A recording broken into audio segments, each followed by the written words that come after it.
ആകാശവാണി.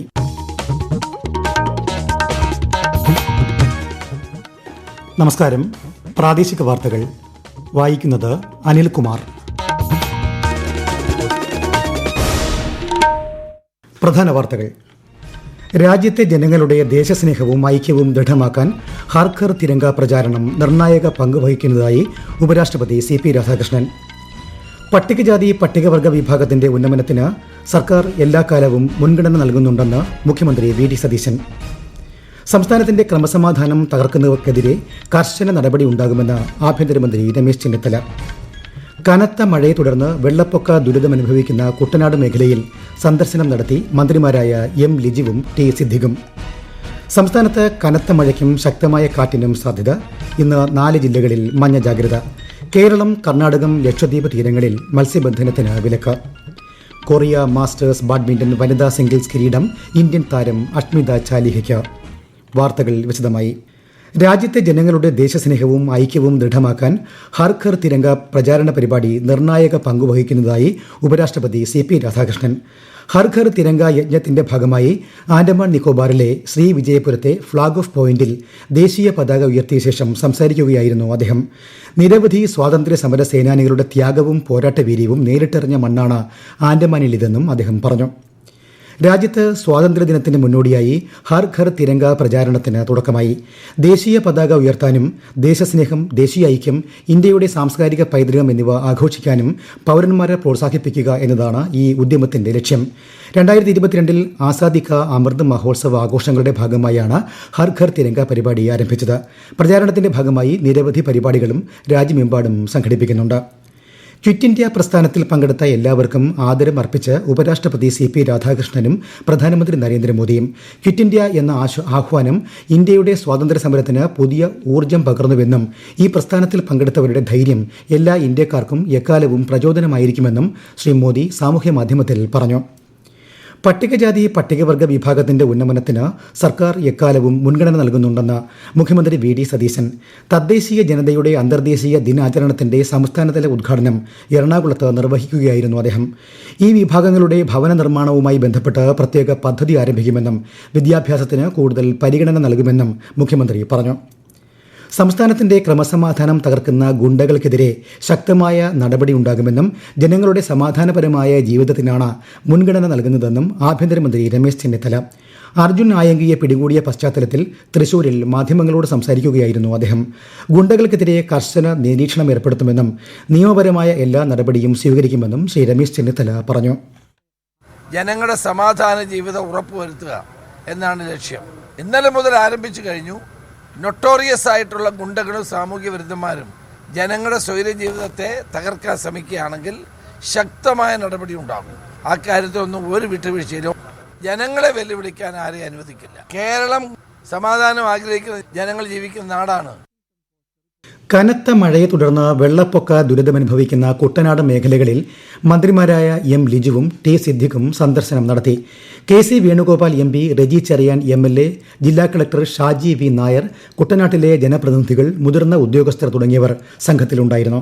ദുരിതാശ്വാസ ക്യാമ്പുകൾ സന്ദർശിച്ച സംഘം അടിയന്തര ആശ്വാസ നടപടികൾ ഉറപ്പു നൽകി. തുടർന്ന് കർഷകരുടെയും ദുരിതബാധിതരുടെയും പ്രത്യേക യോഗം ചേർന്നു. പുനഃകൃഷി ഉൾപ്പെടെയുള്ള കാര്യങ്ങൾ ചർച്ച ചെയ്യുന്നതിനായി തിങ്കളാഴ്ച തിരുവനന്തപുരത്ത് സഹകരണ, കൃഷി, ധനകാര്യ വകുപ്പുകളിലെ ഉദ്യോഗസ്ഥരെ പങ്കെടുപ്പിച്ച് പ്രത്യേക യോഗം ചേരും. സംസ്ഥാനത്ത് ഒറ്റപ്പെട്ട സ്ഥലങ്ങളിൽ കനത്ത മഴയ്ക്ക് സാധ്യതയുള്ളതിനാൽ മുന്നറിയിപ്പുകളും സർക്കാർ നിർദ്ദേശവും കർശനമായി പാലിക്കണമെന്ന് മന്ത്രി AP അനിൽകുമാർ. നിലവിൽ 370 ക്യാമ്പുകളിലായി 39,922 പേരാണുള്ളത്. ജില്ലാതല കൺട്രോൾ റൂമുകളിൽ സ്ഥിതിഗതികൾ നിരീക്ഷിക്കുന്നതായും മന്ത്രി അറിയിച്ചു. തെക്കുപടിഞ്ഞാറൻ ബംഗാൾ ഉൾക്കടലിനും വടക്കൻ ഒഡീഷയ്ക്കും മുകളിലായി ന്യൂനമർദ്ദം രൂപപ്പെട്ടതായി കേന്ദ്ര കാലാവസ്ഥാ വകുപ്പ്. ഇതിന്റെ സ്വാധീന ഫലമായി കേരളത്തിൽ വിവിധയിടങ്ങളിൽ കനത്ത മഴയ്ക്കും കേരളം, ലക്ഷദ്വീപ് തീരങ്ങളിൽ ശക്തമായ കാറ്റിനും സാധ്യതയുണ്ട്. ഇന്ന് കോഴിക്കോട്, വയനാട്, കണ്ണൂർ, കാസർഗോഡ് എന്നീ 4 ജില്ലകളിൽ മഞ്ഞ ജാഗ്രത പ്രഖ്യാപിച്ചിട്ടുണ്ട്. കേരളം, കർണാടകം, ലക്ഷദ്വീപ് തീരങ്ങളിൽ ഇന്ന് മത്സ്യബന്ധനത്തിന് വിലക്കേർപ്പെടുത്തി. ഈ വാർത്തകൾ ആകാശവാണിയിൽ നിന്ന്. ആകാശവാണി വാർത്തകളും വാർത്താ അധിഷ്ഠിത പരിപാടികളും all India radio news Thiruvananthapuram YouTube ചാനലിലും @all India radio news Thiruvananthapuram Facebook പേജിലും AIR ന്യൂസ് തിരുവനന്തപുരം ഇൻസ്റ്റഗ്രാം അക്കൌണ്ടിലും @AIR ന്യൂസ് TVM X ഹാൻഡിലും ലഭ്യമാണ്. കർക്കിടകവാവ് ബലിതർപ്പണത്തിന് സംസ്ഥാനത്തെ വിവിധ കേന്ദ്രങ്ങളിൽ ഒരുക്കങ്ങൾ പുരോഗമിക്കുന്നു. ബുധനാഴ്ചയാണ് കർക്കിടകവാവ്.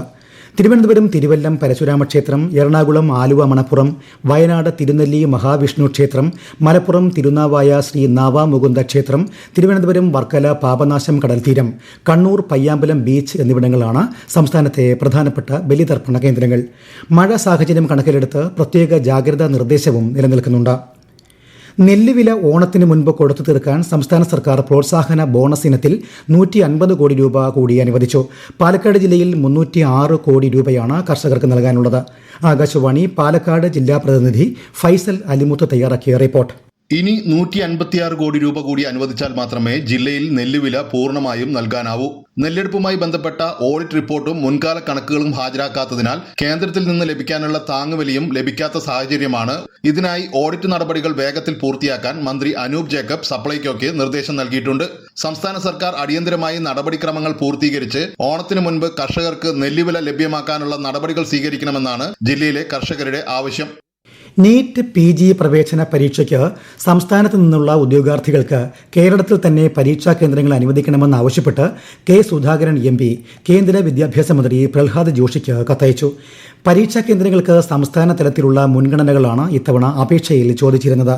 ഇതിന്റെ ഫലമായി ഭൂരിഭാഗം ഉദ്യോഗാർത്ഥികൾക്കും തമിഴ്നാട്, കർണാടക, ആന്ധ്രാപ്രദേശ് തുടങ്ങിയ അയൽ സംസ്ഥാനങ്ങളിലാണ് കേന്ദ്രങ്ങൾ അനുവദിച്ചിട്ടുള്ളതെന്നും അദ്ദേഹം കത്തിൽ ചൂണ്ടിക്കാട്ടി. ഈ മാസം 30-നാണ് പരീക്ഷ. കാട്ടാനശല്യത്തിൽ പൊറുതിമുട്ടി വയനാട്ടിലെ കർഷകർ. മഴക്കാലമായതോടെ കൂട്ടത്തോടെ ജനവാസ മേഖലയിലേക്ക് ഇറങ്ങുകയാണ് കാട്ടാനകൾ. അടിയന്തരമായി കാട്ടാനകളെ തുരത്തണമെന്നാണ് നാട്ടുകാരുടെ ആവശ്യം. വിശദാംശങ്ങളുമായി ആകാശവാണി വയനാട് ജില്ലാ പ്രതിനിധി അരുൺ വിൻസെന്റ്. നിത്യവും കാട്ടാനകൾ കൂട്ടത്തോടെ ജനവാസ മേഖല ഇറങ്ങുകയും കൃഷികൾ നശിപ്പിക്കുന്നതും വയനാട്ടിലെ പതിവ് സംഭവമായി. ഇതോടെ വയനാട്ടിലെ കർഷകർ ആശങ്കയിലാണ്. കഴിഞ്ഞ ഒരാഴ്ചയായി തലപ്പുഴയിലെ ജനവാസ മേഖലയിൽ ഇറങ്ങിയ കാട്ടാനക്കൂട്ടം വ്യാപകമായ രീതിയിൽ കൃഷി നശിപ്പിക്കുകയും ജനവാസ മേഖലയിൽ തമ്പടിച്ചിരിക്കുകയുമാണ്. ഇതിനു പുറമെ വൈത്തിരി, തൈലക്കുന്ന് മേഖലയിൽ കഴിഞ്ഞ ഒരു മാസമായി ഇറങ്ങിയ 3 കാട്ടാനകൾ പ്രദേശത്തെ കാർഷിക വിളകൾ നശിപ്പിക്കുകയും ചെയ്തു. കൊറിയ മാസ്റ്റേഴ്സ് ബാഡ്മിന്റൺ വനിതാ സിംഗിൾസ് കിരീടം ഇന്ത്യൻ താരം അഷ്മിത ചാലിഹയ്ക്ക്.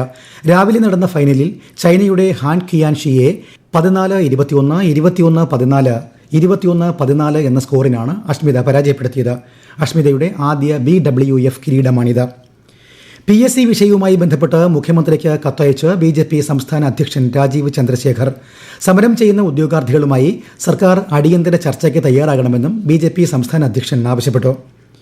നീണ്ടകരയിൽ വള്ളം മറിഞ്ഞ് കാണാതായ ഗൗതം കൃഷ്ണനെ കണ്ടെത്തുന്നതിനായി കൊച്ചിയിൽ നിന്നുള്ള നാവികസേനാ കപ്പൽ സംഭവസ്ഥലത്തെത്തി തിരച്ചിലാരംഭിച്ചു. കേന്ദ്രമന്ത്രി സുരേഷ് ഗോപിയുടെ നേരിട്ടുള്ള ഇടപെടലിനെ തുടർന്നാണ് നടപടി. ഇതിനു പുറമെ കോസ്റ്റ് ഗാർഡിന്റെ ഹെലികോപ്റ്ററും ഗൗതം കൃഷ്ണന് വേണ്ടിയുള്ള തെരച്ചിലിനായി എത്തുന്നുണ്ട്. 2025 സംസ്ഥാന കർഷക പുരസ്കാര ജേതാക്കളെ മന്ത്രി T. സിദ്ദിഖ് ഇന്ന് വൈകിട്ട് തിരുവനന്തപുരത്ത് പ്രഖ്യാപിക്കും. കർഷകരുടെ അധ്വാനത്തിനും കാർഷിക മേഖലയിലെ മികച്ച മാതൃകകൾക്കും അംഗീകാരം നൽകുന്നതിനാണ് പുരസ്കാരം.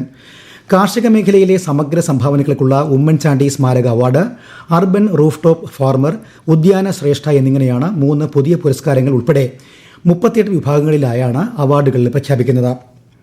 ഒരു വീട്ടിൽ ഒരു കയർ ഉൽപ്പന്നം, കയറിനൊരു കൈത്താങ്ങ് എന്ന സന്ദേശവുമായി നടപ്പിലാക്കുന്ന പദ്ധതിയുടെ സംസ്ഥാനതല ഉദ്ഘാടനം മന്ത്രി രമേശ് ചെന്നിത്തല ഇന്ന് ആലപ്പുഴയിൽ നിർവഹിക്കും. ഓരോ കേരളീയ ഭവനത്തിലും കുറഞ്ഞത് ഒരു കയർ ഉൽപ്പന്നമെങ്കിലും എത്തിക്കുക എന്നതാണ് 6 മാസം നീണ്ടു നിൽക്കുന്ന പരിപാടിയുടെ ലക്ഷ്യം. ആദിവാസി ജീവിതം, ക്ഷേമം, ആരോഗ്യം എന്ന വിഷയത്തിൽ കണ്ണൂർ സർവകലാശാല സംഘടിപ്പിക്കുന്ന ദ്വിദിന രാജ്യാന്തര സെമിനാർ നാളെ ആരംഭിക്കും. സർവകലാശാലയുടെ താവക്കര ക്യാമ്പസിലാണ് സെമിനാർ. പ്രധാന വാർത്തകൾ വീണ്ടും. രാജ്യത്തെ ജനങ്ങളുടെ ദേശസ്നേഹവും ഐക്യവും ദൃഢമാക്കാൻ ഹർ ഘർ തിരങ്ക പ്രചാരണം നിർണായക പങ്കുവഹിക്കുന്നതായി ഉപരാഷ്ട്രപതി CP രാധാകൃഷ്ണൻ. പട്ടികജാതി പട്ടികവർഗ വിഭാഗത്തിന്റെ ഉന്നമനത്തിന് സർക്കാർ എക്കാലവും മുൻഗണന നൽകുന്നുണ്ടെന്ന് മുഖ്യമന്ത്രി VD സതീശൻ. സംസ്ഥാനത്തിന്റെ ക്രമസമാധാനം തകർക്കുന്നവർക്കെതിരെ കർശന നടപടി ഉണ്ടാകുമെന്ന് ആഭ്യന്തരമന്ത്രി രമേശ് ചെന്നിത്തല. കനത്ത മഴയെ തുടർന്ന് വെള്ളപ്പൊക്ക ദുരിതം അനുഭവിക്കുന്ന കുട്ടനാട് മേഖലയിൽ സന്ദർശനം നടത്തി മന്ത്രിമാരായ M. ലിജുവും T. സിദ്ദിഖും. സംസ്ഥാനത്ത് കനത്ത മഴയ്ക്കും ശക്തമായ കാറ്റിനും സാധ്യത. ഇന്ന് 4 ജില്ലകളിൽ മഞ്ഞ ജാഗ്രത. കേരളം, കർണാടകം, ലക്ഷദ്വീപ് തീരങ്ങളിൽ മത്സ്യബന്ധനത്തിന് വിലക്ക്. കൊറിയ മാസ്റ്റേഴ്സ് ബാഡ്മിന്റൺ വനിതാ സിംഗിൾസ് കിരീടം ഇന്ത്യൻ താരം അഷ്മിത ചാലിഹയ്ക്ക്. പ്രാദേശിക വാർത്തകൾ കഴിഞ്ഞു. അടുത്ത വാർത്താ പ്രക്ഷേപണം 12:50.